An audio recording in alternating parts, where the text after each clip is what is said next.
Equals minutes before my daughter's wedding. My driver leaned toward me and whispered two words that turned my blood cold. Trust me. Then he locked the doors. The cathedral bells were already ringing in the distance. Guests were arriving. My daughter, Ava Brooks, was inside St. Matthew's Cathedral wearing her mother's lace veil. The same one Caroline wore 32 years ago when she walked toward me and promised forever. 5 years ago, in a hospital room that smelled like antiseptic and final prayers, Caroline gripped my hand and whispered something I have never forgotten. Protect her, even if she hates you for it. I thought I understood what she meant. I didn't, not until that morning. Raymond had driven for our family for 22 years. He drove Caroline to chemotherapy.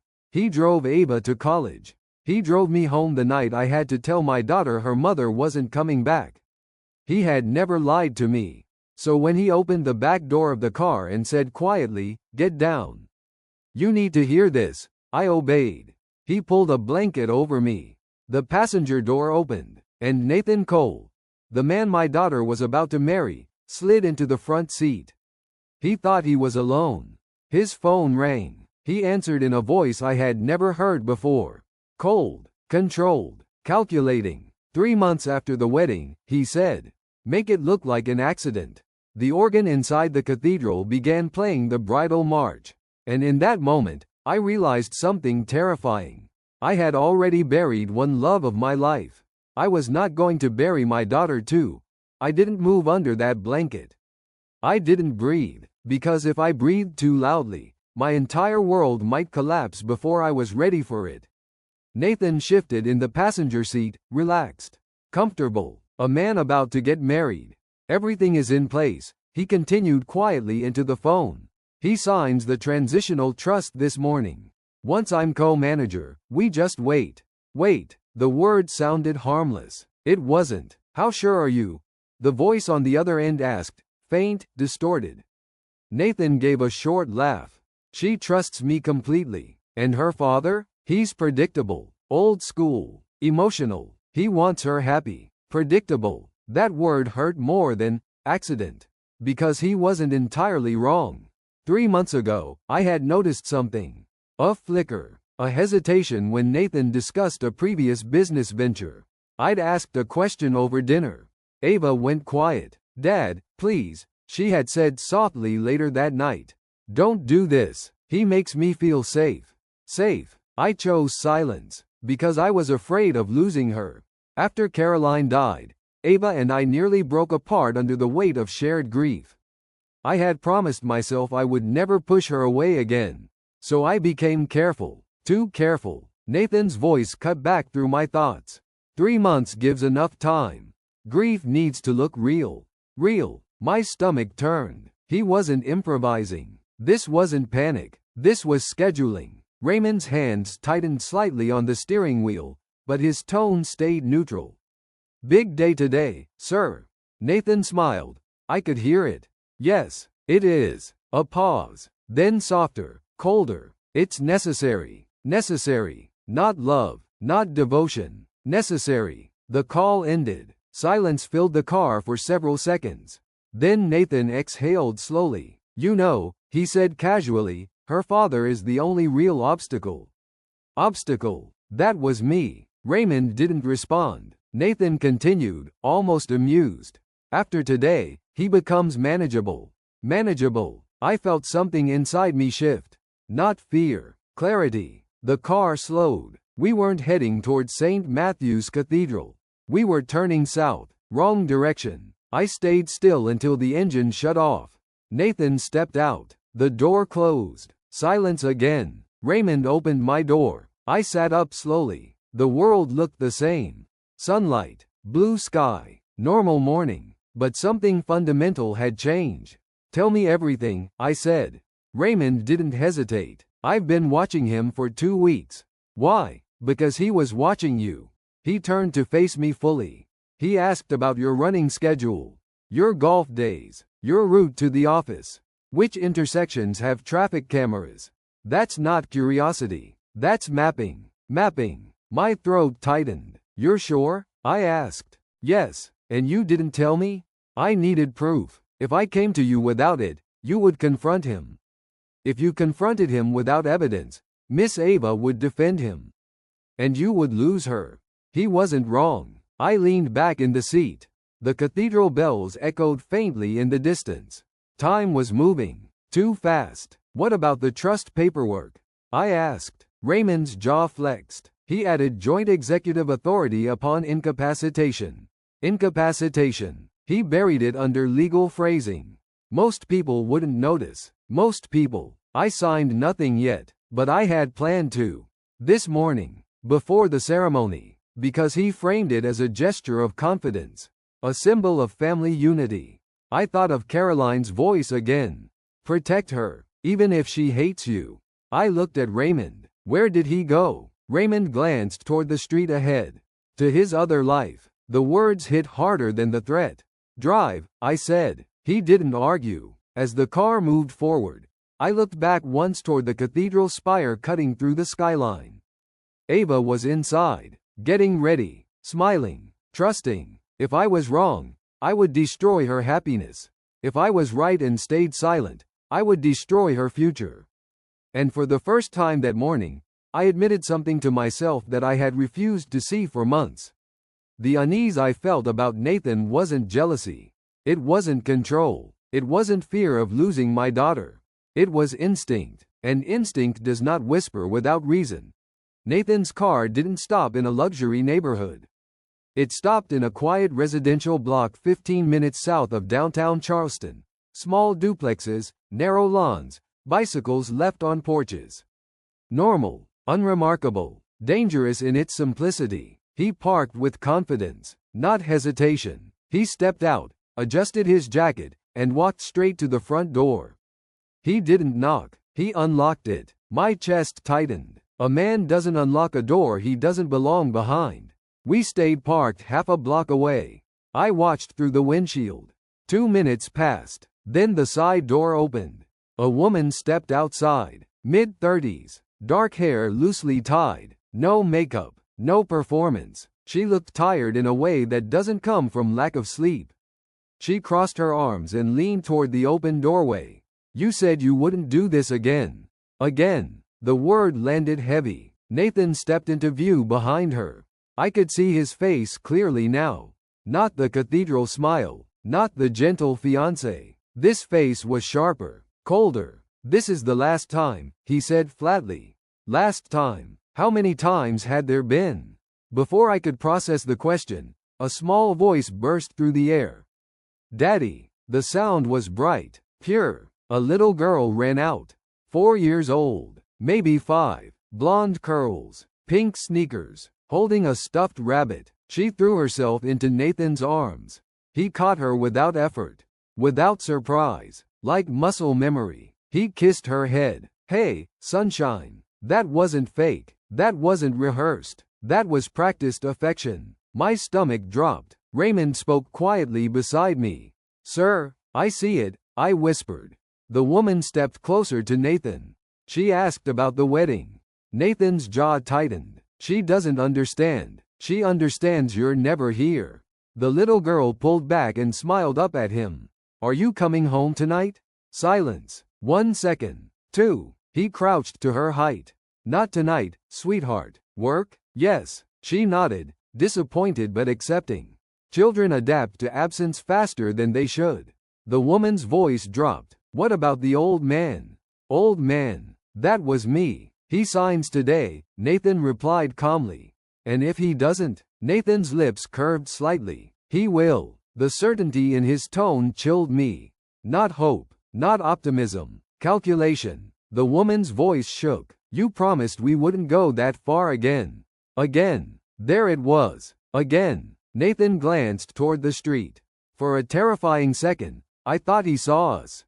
He didn't. He lowered his voice. 3 months. That's enough time. Enough time for what? The woman swallowed hard. It didn't have to end like that last time. Last time. My blood ran cold. This wasn't financial desperation. This was pattern. He stood and brushed dust from his trousers.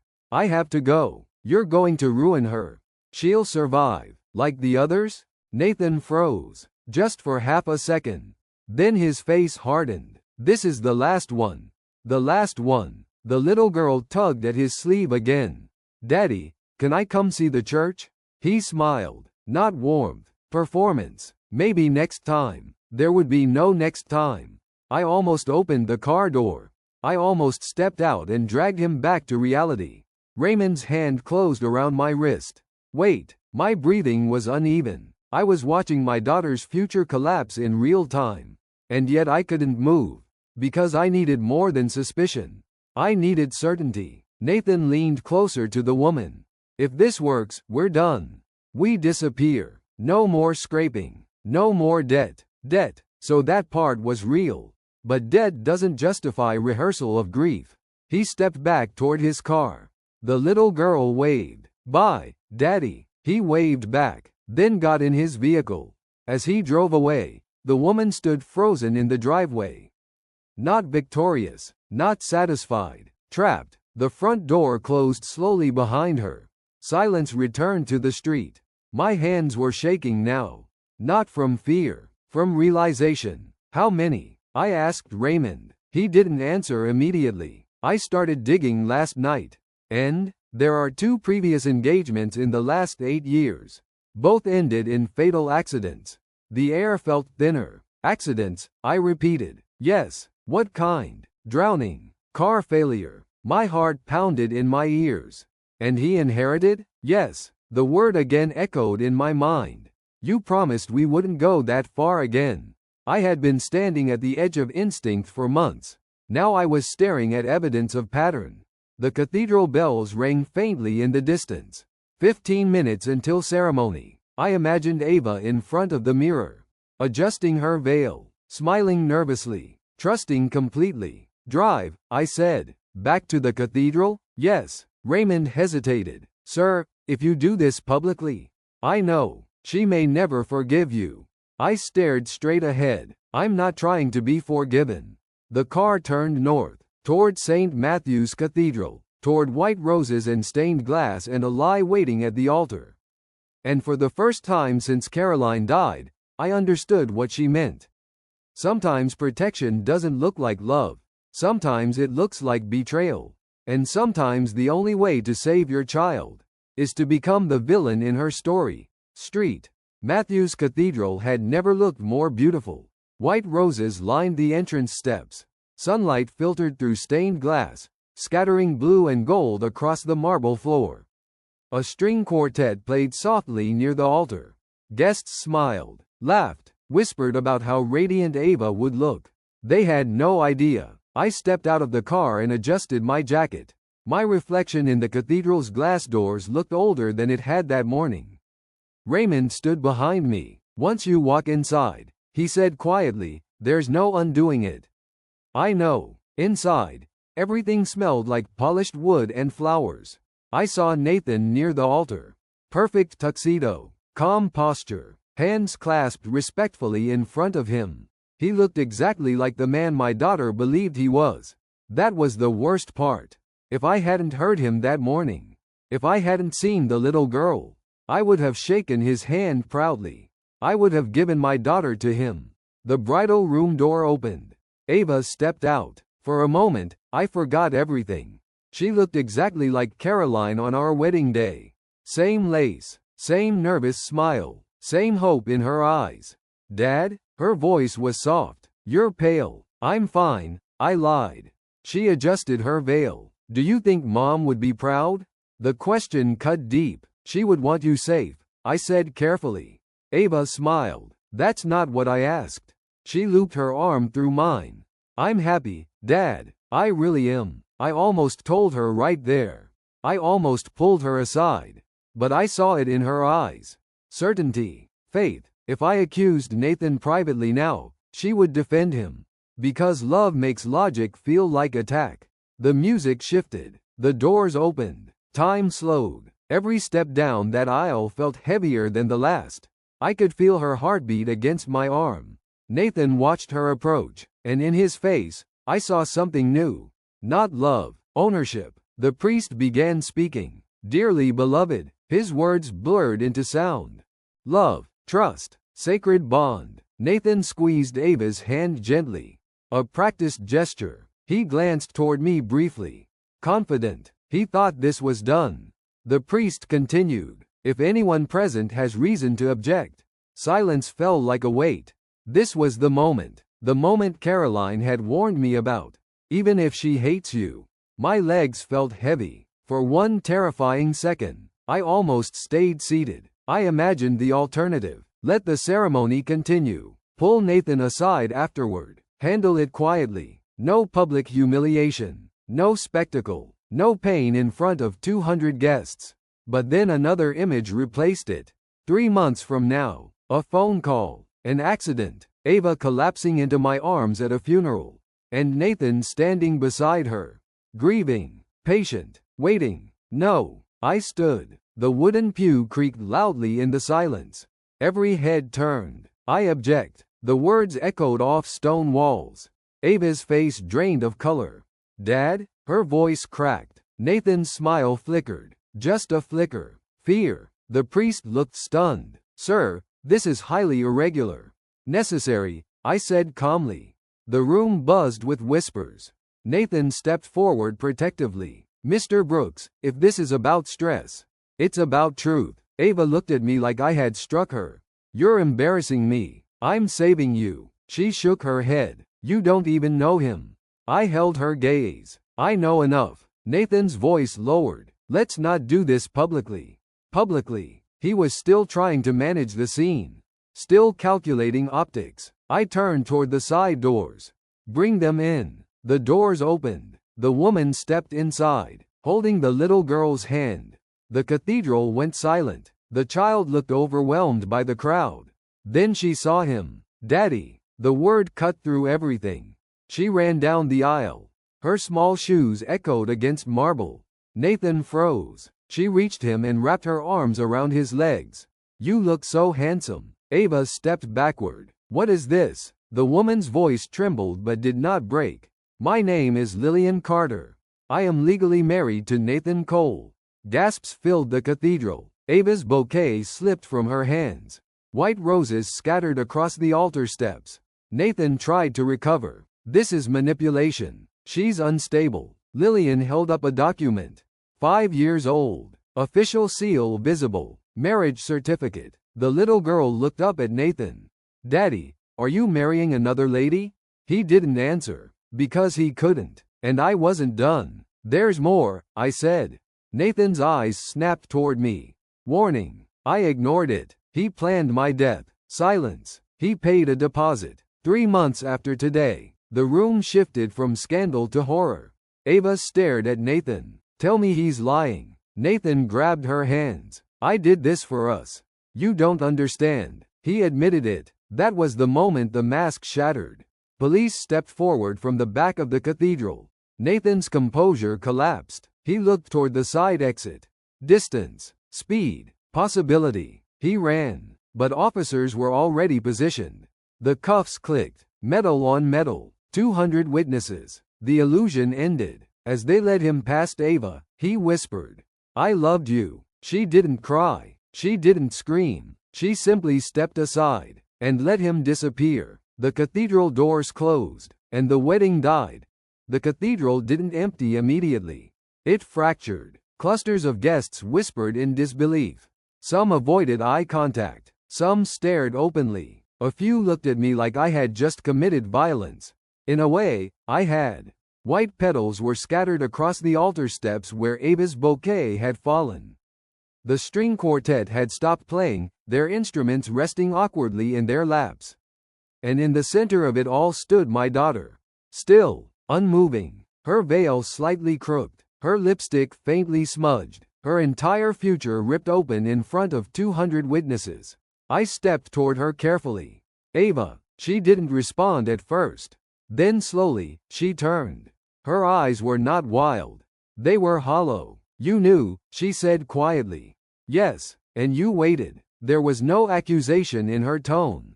Just disbelief. I needed proof. Her jaw tightened. You couldn't have told me before? She's in therapy. She says it helps. Not because she was weak, but because she was deceived. There's a difference. Last week, We passed St. Matthew's Cathedral on the way to dinner. She didn't look away. That used to feel like the worst day of my life, she said. And now? I asked. She thought for a moment. Now it feels like the day I survived. That's when I knew the wound had started to close.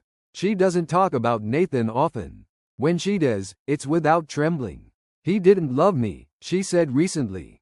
No, I replied. He loved what he could take. Yes, there's no anger in her voice anymore. Only understanding. Sometimes I still replay the moment I stood in that cathedral. The second she looked at me like I had destroyed her happiness. Protection has a cost, but burial costs more. She lost a wedding. She didn't lose her life. And if something in your gut ever whispers that something isn't right, listen. It might be the only warning you get. Thank you for listening. Calm justice doesn't shout. It keeps records. There it was. The question I had feared most. I inhaled slowly. If I had told you privately, would you have believed me?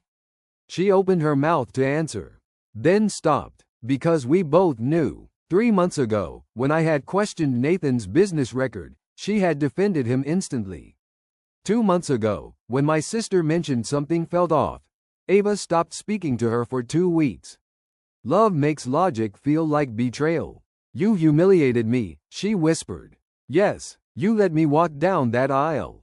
Yes, her voice finally cracked. You let me look like a fool. That hurt more than anything else. Because she wasn't wrong. I stepped closer. If I had stopped you in that dressing room without proof, he would have convinced you I was controlling. You would have married him anyway. And then I would have lost you. She swallowed hard. You almost lost me anyway. The truth in that sentence landed deep. Behind us, Lillian sat quietly in a pew holding her daughter close. The little girl was confused, clutching her stuffed rabbit, whispering questions no one could answer gently.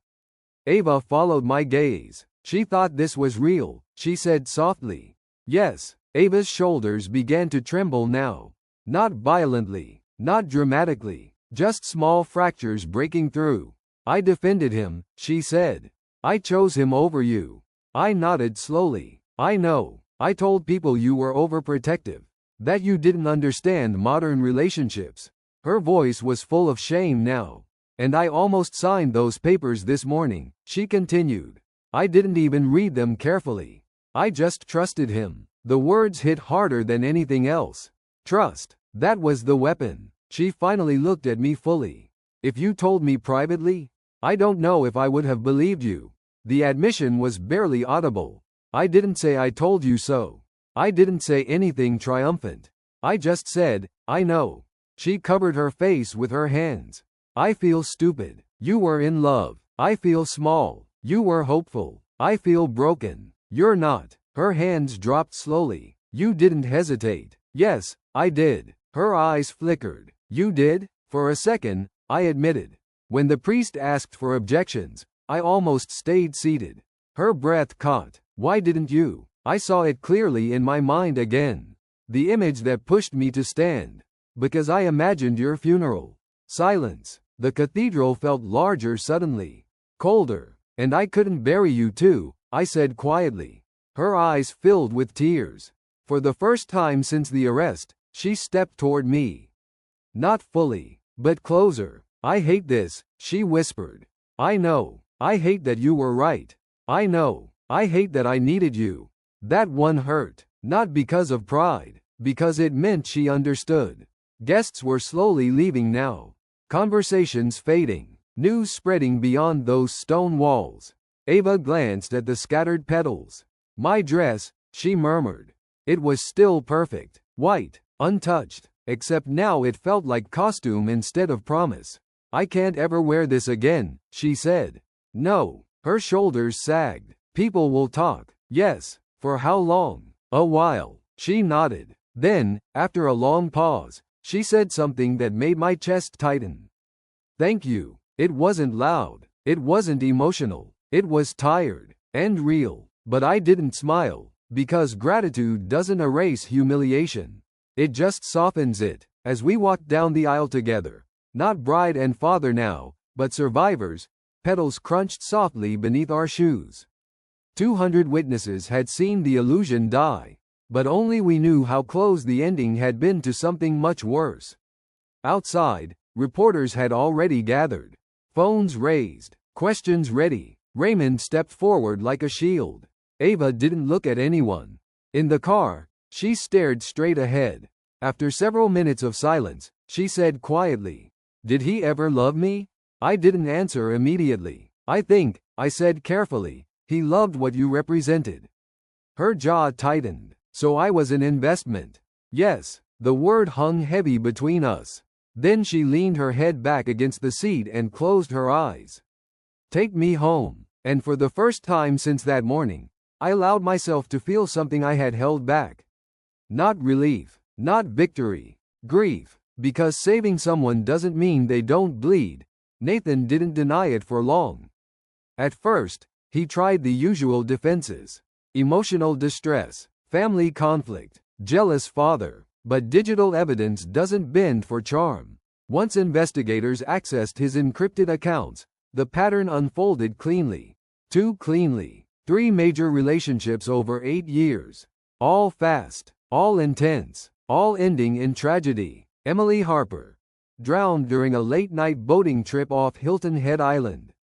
Insurance payout transferred within weeks. Laura Finch, brake failure on a mountain road in North Carolina. Joint investments liquidated soon after. Both cases ruled accidental. No foul play proven. Until now. The word that had echoed in my head since that morning, again, finally made sense. "You promised we wouldn't go that far again." The investigators found archived conversations. Nathan didn't improvise accidents. He outsourced them, carefully. Freelance, problem solvers, untraceable payments through shell accounts. He never rushed. He studied patterns. He studied people. He studied vulnerability. Ava wasn't chosen randomly. She was stable, kind, financially secure, emotionally open, and I was aging. That mattered. One message recovered from his laptop chilled me more than the rest.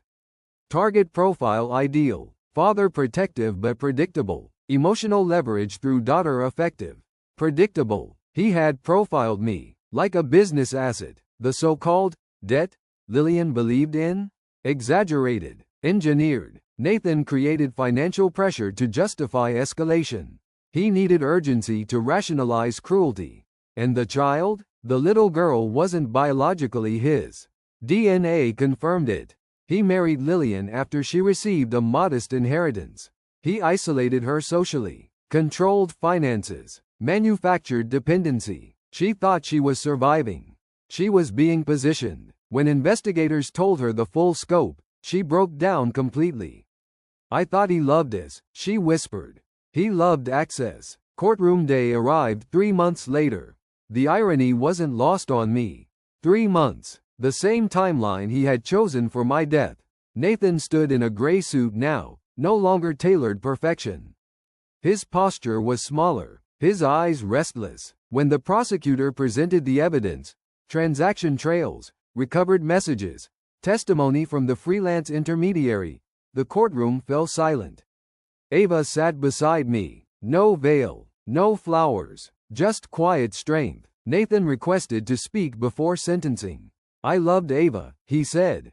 There it was again. That word, love. The judge leaned forward slightly. "You loved control." Silence. "You loved financial access." Silence. "You loved the idea of consequence-free elimination." The courtroom air shifted. 27 years. No parole eligibility for at least 15. The intermediary received 32.